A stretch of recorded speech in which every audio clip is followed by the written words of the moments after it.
their light-up suits for the dance competition. And when one of the members is not able to participate and they're going to forfeit, she's able to code a virtual dancer. Is a dark dance in the dark type of sequence, so it works. And basically, showing innovation, these dance, they're able to win the competition. So it was really exciting that worked out very organically. Another show, Miles from Tomorrowland, Disney Junior. That show is about Miles, the older brother, their family in outer space. And the creator of the show has thought, well, we have Loretta, Miles' little sister, why don't we give her something to do? So he made her a little coder, and the character took off. Fans actually really liked it, and all of a sudden she was getting 50% screen time, and Miles was getting 50%, which is huge for kids programming. And there was also huge demand for merchandise for her character, which wasn't available in the stores until fans demanded it. So that's really exciting. These messages, these positive messages, are really resonating with audiences. So I'm going to show you, this is a little bit more about our work. Well, just by their estimate, there will be more than 1 million jobs for computer scientists, and there will actually be people qualified for these jobs. And part of the reason for the deficit, girls who are not going into technology fields, but now one of the biggest names in high tech is trying to change that. You see a lot of that. And this young girl, Muriel, dreams of being a dancer. I've been dancing since I think I could walk. And she has another dream. And then I've been writing software since I was 9. I always say that dance is my heart and computer science is my mind. The combination, unusual. Studying computers, Muriel was often the only female. It is difficult sometimes to be a woman in software because you just feel a little bit out of place sometimes.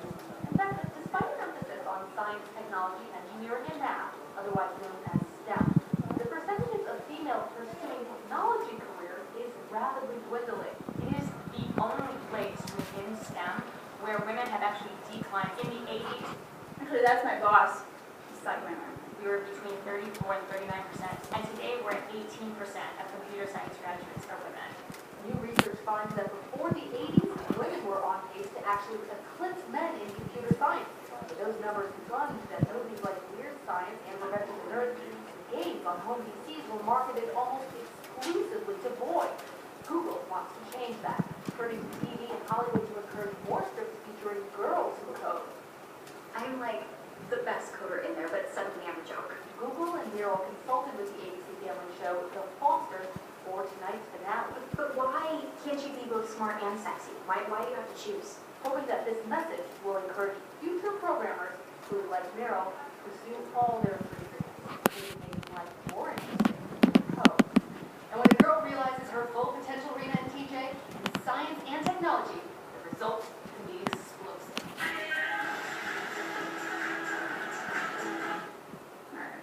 That's a little insight into our world. Another show we worked on was HBO's Silicon Valley. Season 1 of that show, it's about a startup led by males. There are no females represented. We actually brought the writers to Google to basically have a tour of the campus and meet some of our diverse female engineers. Lo and behold, come season 2, there's not just one, but there's 2 female engineers on the show. And actually this quote was taken directly from one of our Google engineers.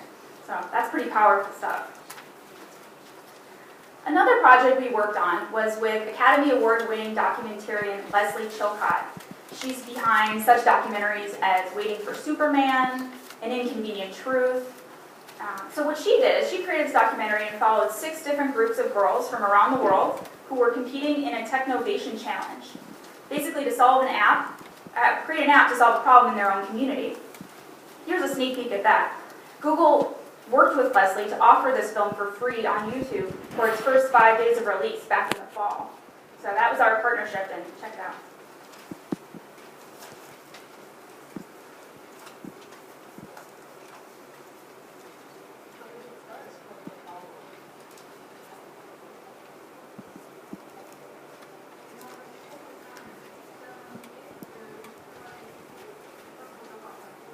Quiet, sorry.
apologies on that. The volume was a little low. I didn't adjust that one, but anyway. So how do we work with these writers?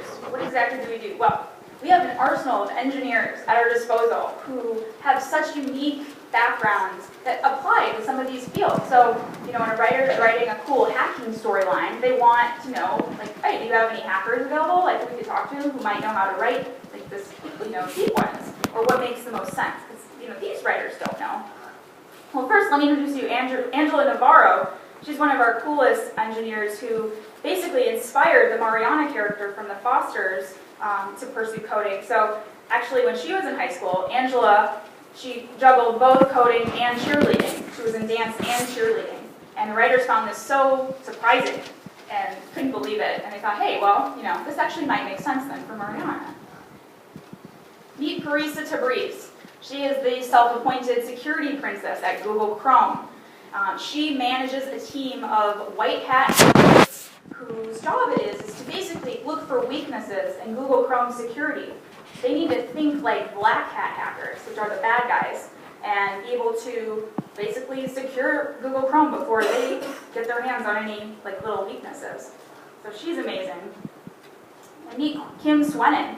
She was actually an actress in Los Angeles for the last 10 years before deciding to finally go pursue her master's in computer science. She's incredible. We use her pretty much for every public piece we do. If we need an interview of an engineer, she's so comfortable in front of the camera. It's excellent. And then meet Diana Scar. She is the head of robotics at Google X. She actually helped us consult on this kids show, Ready, Jet, Go on PBS, to introduce computing concepts for very early kids and learning. That's the thing, is we want kids to be open to the idea of science and math in the future and not be intimidated. One of our key partners in our work is Gina Davis. Do any of you know Gina Davis? He does. Excellent. Well, Gina Davis is an icon in Hollywood. She's known for films such as Thelma and Louise and A League of Their Own. You may remember her from Stuart Little. She was the mom. Might still have been before your time, but I was late. And anyway, so what happened was when she went to have children, she noticed that all of the programming for kids was only showing boy characters. There were very few female characters, and if there were, they weren't very positive. They were supporting, they were kind of stereotypes. So she decided to do a lot more digging to determine what are the real facts, the percentages of female representation, both on screen and off screen. And the results were pretty staggering.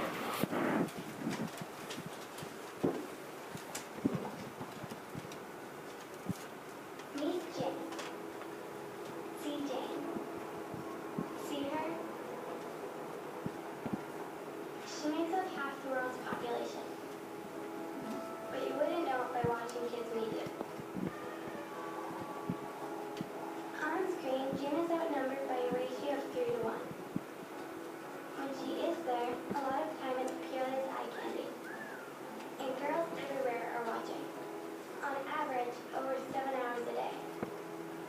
If they see Jane, it's with little to say, few career options, and even fewer aspirations. But we can change. Meet Jane. See Jane? She has half the world's population. She has important things to say. And she can be anything she wants to be. But to empower girls, we need to see Jane. SeeJane.org. If she can see it, she can be it. So Gina Davis uncovered a lot of staggering statistics about women's lack of representation on screen. In the event there are female characters on screen, they're usually talking to male characters, like boyfriends.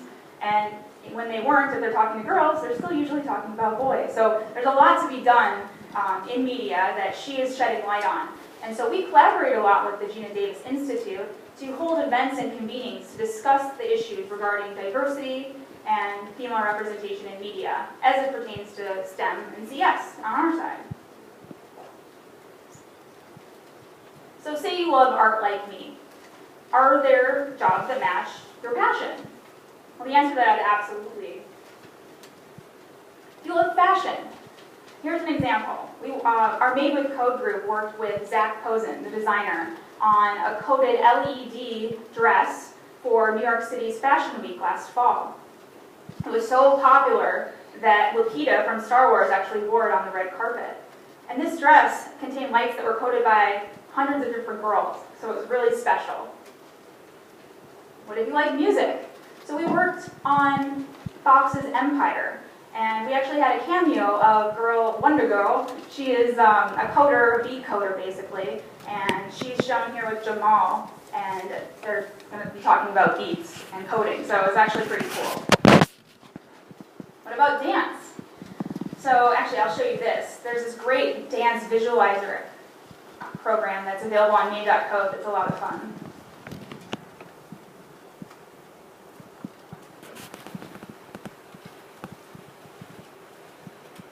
So here you can basically, this is what coding on Made.code looks like, but you can basically create your own dancer and have them simulate what you put in.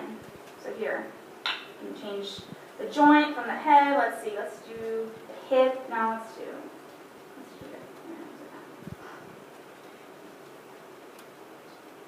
You can pick another joint, put that there, chest here.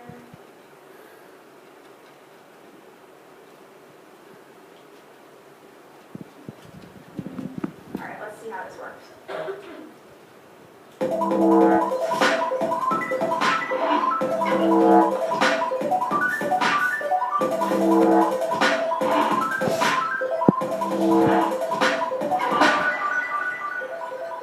See? And that's all just code. I mean, that's crazy. You can play around with it, but there are a lot of projects like that available to check out.